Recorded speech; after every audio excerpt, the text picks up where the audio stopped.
When the Legends Die, Chapter 20. They took him to Albert Left Hand, who ran a little band of sheep on the sage flats at the northern edge of the reservation.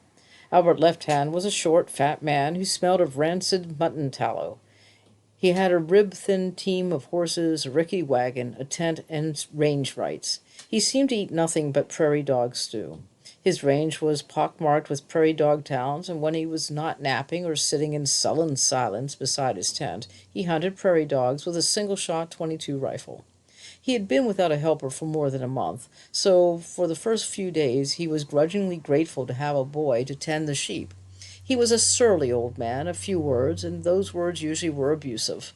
But for those first few days, hungry for company, he complained to Thomas Blackpool about his wife's death 2 years ago, and about the way all 8 of his children had grown up and left him. Then he relapsed into his usual silence, except when he was berating Thomas for being lazy.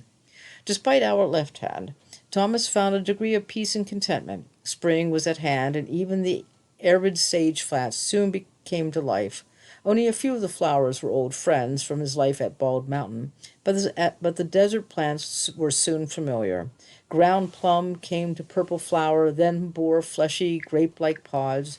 Prairie onions sent up green shoots from their pungent bulbs, and bloomed in white and rosy heads. Bird's necks, cactus, prickly balls the size of his fist, put forth intricate, starry purple blossoms. The white stars of sand lilies, the white spikes of larkspur, the snowy balls of sand verbena delighted his eye. In the evening there was the gold of pucker-petaled sundrops and the fragrant moon glow of golden primroses.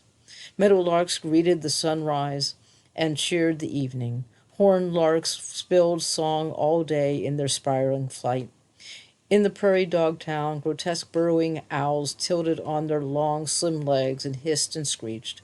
Prairie falcons with wings like curved knives coursed the flats, hunting ground squirrels and young prairie dogs.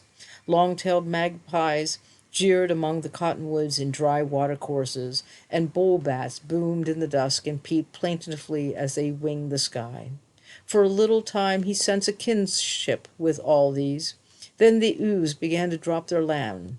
Albert Left Hand stirred himself away from his tent and showed Thomas how to help a ewe struggle in the throes of birth, how to get a lamb on its feet and sucking at its mother's teat.